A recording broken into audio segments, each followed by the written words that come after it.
This is the 45-liter travel backpack by Peak Design, and ever since it came out, it's been my go-to travel backpack for everything from big trips like New Zealand and Egypt, or small local trips, road trips, camping trips, or big video projects like the ones I've been doing with Niagara. Well, this has been that gear hauler, it's been that day pack, carry-on. It's been true to its word. It's been an awesome travel backpack, and I've needed it because of, think about all the things I need to carry as a content creator. You know, camera bodies, lenses, lighting equipment, GoPro, drone, more accessories. I've needed all that space, and it's come in real handiness, if that's a word. But something I've always wondered about is it a little bit too big on me? I'm not a small guy by any means, but even on my back, it feels like it's got some wingspan. It comes up pretty large, and from behind, I've seen photos of me with it. It looks massive. And then I get my wife sometimes to help me carry some stuff, and on her, it's even worse. It's way too big. It almost looks like she's carrying one of those rock climbing crash mats. So I've always wondered, like, could I do with a smaller backpack? Well, I'm gonna be able to answer my own question because I'm introducing the brand new 30-liter travel backpack. Now, you heard me right, we're going from 45-liter to 30-liter. It's a bit of a miniaturization, but I feel like the numbers are a bit deceiving. Let me explain. So this is called the 45-liter, but typically you're gonna be running it at 40 liters because the zips in the front are what allow it to expand to 45-liter. I typically don't need that extra front space, so 40 liters is what I usually do. Now you can bring it down to 35 liters if you want by pinching in these buttons, but I only normally do that on, let's say, a carry-on mode configuration. Now, this is called the 30-liter backpack, but as you'll find out soon enough, that you'll typically want to run this in expanded mode, which I have it right now. And so this is actually standing at 35 liters. So think about it. This is called the 45-liter backpack, but it's running at 40. This is called a 30-liter backpack, but I run it at 35. So 40, 35, only a 5-liter difference. And so we can't call this really a miniaturization. It's really more of a contour slimming. Now let's go through some of the similarities and differences. Now, when you first look at them, they look kind of similar, but put them side by side and you'll start seeing some of the differences. The height is actually a little bit shorter, so that's kind of nice. It won't stick out from your back as much. Now, here, like that, that's where you start seeing, oh man, this is a lot more slim compared to the 45-liter. Put them in front of each other, well, the width is actually the same, and there's a reason for that. Now, let's start off with talking about the back side of the backpack. Now, a lot of those features are kind of the same, right? The strap is still here. You got this handle over here that can act as a pass-through for your suitcase handle. Your straps can stow inside. Business card fits over here, but there's a couple of key differences. One is the fact that there's no hip strap. The hip strap is gone, right? This is built in. There's no hip strap here. So if that's a deal breaker for you, that could be a problem. Although Peak Design has said that there should be an optional accessory that can go here for a hip strap, but I don't think it'll be as seamless as it is on the 45-liter. The other thing is that I've noticed that the back strap is a little bit thinner at the top, which is a weird decision because I know the straps were kind of a big point of contention with the original backpack, which still wasn't that great. There is a little bit more density and bounce to the back strap, so time will tell to see whether this is more comfortable, but I think it being smaller and slimmer and closer to your back might help as well. Now, if we look at the sides, it's slim, obviously, but it has the same handles, the deep pockets, slightly smaller, but it can certainly fit your water bottle, travel tripod with no issues. Now, if we turn to the front side, that's where you start seeing some major differences as well. So let's do this. One of the big things with the 45-liter is that you had full access to these additional pockets, 4 in fact, and this was super handy. Up here, you had more pockets. I usually put smaller knickknacks and things like straps and filters and things like that. Keys and whatnot go up over here. Well, you've kind of lost that. That's where a lot of the weight savings has gone. Over here, you have a quarter depth pocket. It has a lot of organizers and things like that. You can put pens, keys, memory cards, batteries, but that's kind of it. It's just up here. Now, one thing I'm really gonna miss is this pocket, which is where I put my sunglasses and passport. You're not gonna have that over here. You're gonna have to use that top pocket. Now, the trade-off is that this has resulted in a very clean design, kind of a one-piece armor, as opposed to over here. I will also mention that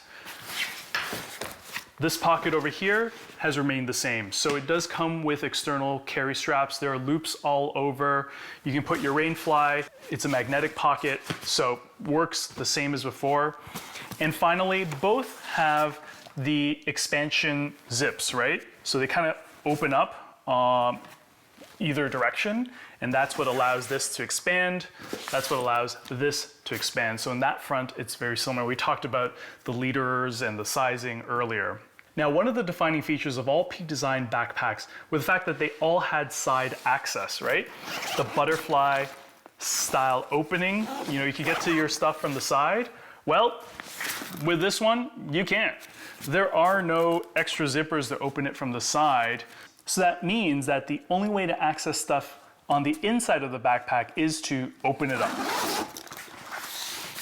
And that's where we get to some of the differences on the inside. Okay, so the inside has a bunch of nice additions, but also some subtractions that are gonna kind of suck as well. But let's start off with the laptop compartment. This is identical to the last backpack, so no surprises here.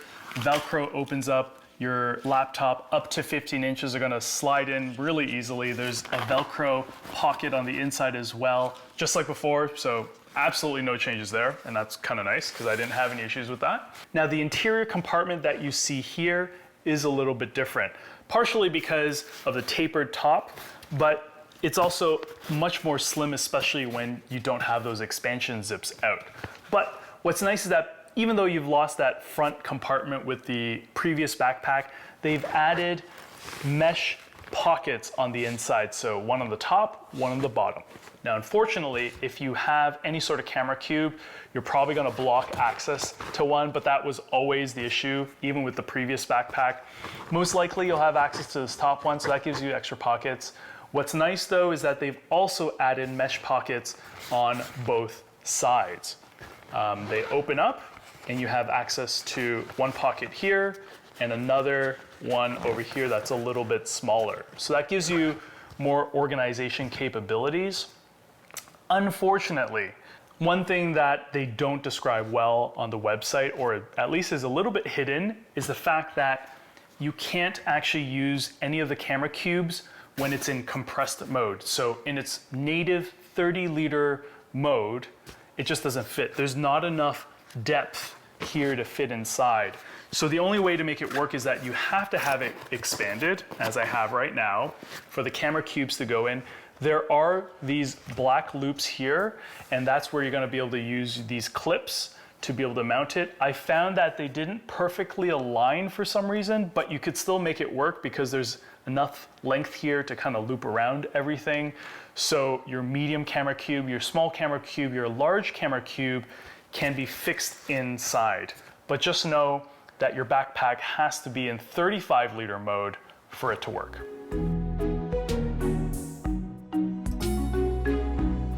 Let's first start with the medium camera cube. Now, this is coming straight over from the 45-liter travel backpack, and it's my go-to camera cube because it can pretty much carry all of the gear that I need for any given project. Now, like I said before, the loops are a little misaligned, but with the clips and a little bit of effort, you can get it to work. And once it's in, and remember the backpack needs to be in expanded mode, you can close up the backpack and you're good to go. For fun, I decided to put in the medium packing cube that wasn't that full and it could work. You know, there's a lot of space to work with for sure. There's the tech pouch that slots in either direction. Another thing is with the brand new small wash pouch, could that fit at the top? And the base was a little bit too wide. You have to remember that the top is a bit tapered. So the only way to really get it to work is to flip it upside down like I have here. With 1 unit of space left, that's perfect for a small packing cube. This one isn't full, but if it's fully maxed out, it shouldn't have a problem. If you really want to push the limit, a small camera cube can fit inside, as you can see here. It works, it's a tight fit, but there are clipping points on either end, so it works, and the backpack does close up. An alternative to the medium camera cube is to use the small camera cube, and that works just fine, especially at the bottom, or you could have it rotated to one side. Either side works. And to have it mounted, again, you're going to be using those clips. There are loops on all sides to make this work. And if you're using it at the very bottom, there are 2 mounting points. Clip them in, and that camera cube will stay in place. And that leaves you some space to be able to put in a completely packed medium packing cube or a small packing cube with additional accessories such as the tech pouch and the small wash pouch. What about the Rainfly?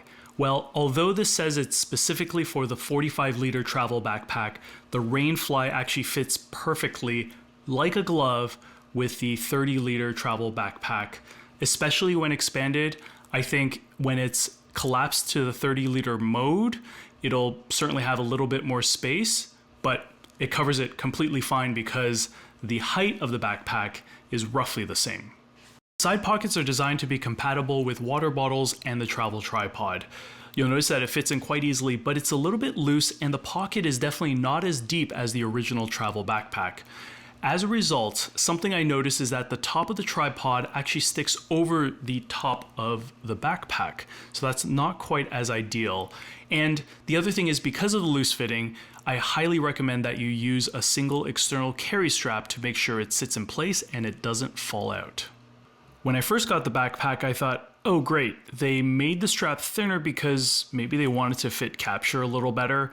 And yeah, that made a lot of sense at first, but once you put the bag on, that's not actually where capture goes. Capture should actually be at this location, and so yeah, I don't know why the shoulder straps are that thin. Finally, how about compatibility with slings? Now this is the original 5-liter sling, and to my surprise, this actually fits inside. It's slightly awkward, but it just fits, and you probably can't put much else in. The backpack actually does close with a little bit of finesse. Now, if you own a 6-liter sling, unfortunately, this is just a little bit too tall for it to fit inside. And just like how it didn't fit the 45-liter backpack, it still doesn't fit here in the 30-liter travel backpack. If you own the 3-liter, which I don't have, I think it could work, but you definitely have to test that out yourself. Fit is a common question that I get asked on these videos, so I'm showing you exactly how it looks like for me, including my height, and I'm also showing you what it looks like on my wife, who's a little bit shorter and smaller.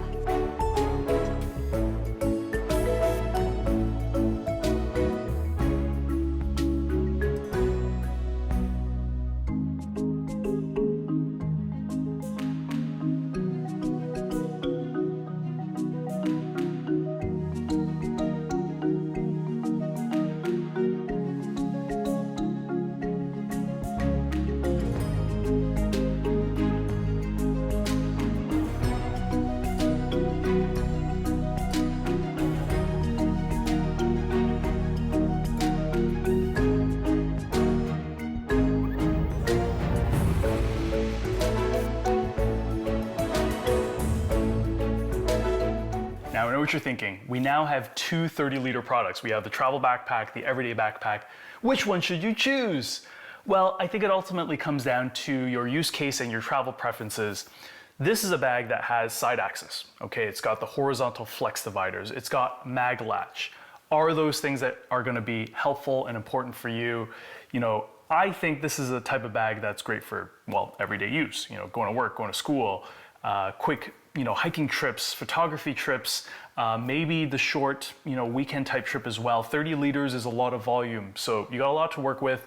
And like I said, if you can get creative with the dividers, you can really make it work. It's a great backpack. I think it looks actually way better than the travel backpack. Now, on the other hand, the travel backpack, its advantage is that it's a back access backpack. You can't do that with this, right?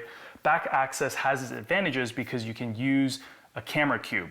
You can use different organization cubes as well. And I've really come to appreciate that because with a lot of gear, big and small, it's nice to be able to see them all in one shot. So you can grab what you need, go, close up the bag, and you're done, right? Versus this, it can get a little tricky with a lot of gear, right? Is it on the left side? Is it on the right side of the backpack? How am I gonna organize it between the different layers? It does get complicated. So that's one of the strengths of the travel backpack. It's meant to haul a lot of gear. You can, again, see and access it all at once. It's more like a suitcase in that way, or maybe a duffel bag. Open up, see everything. It's a lot taller. Now, if you want to take it hiking, neither of these have the waist strap. None of them are built in. So that's something you want to think about. If you had to pick between the two, I would actually lean towards the everyday backpack. I think it's just a lot more versatile. It has side access, which I love. It's got all the OG features that you want and some extra ones as well. It just does a really fantastic job, both for day use, and you can extend it for bigger trips as well. So what do you think? Would you choose the travel backpack or the everyday backpack? Final thoughts? Well, the 30-liter travel backpack is a great in-between for those that don't want the everyday backpack, but also don't like the huge size of the 45-liter. It's great for those that are smaller in stature, so it doesn't feel like you have a huge monkey on your back. Now, for me, I feel like the challenge is that it's also a bag of compromises. It doesn't have any side access, less front organization, no waist strap either. So if you own a 45-liter backpack, when would I want to downsize to essentially what is a 35-liter backpack? Or if you're deciding between the two, would you want a bigger one or kind of a medium-sized one that's a step down a little bit? So it really depends on your use cases and ultimately how much gear you're hauling.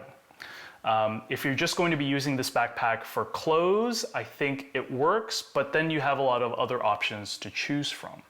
So I'm curious what you think. Make sure you drop a comment down below and check out the description for links to the products and also coupons and discounts that I drop in there from time to time. Thank you guys so much for watching. Keep going awesome places, and I'll see you guys next time.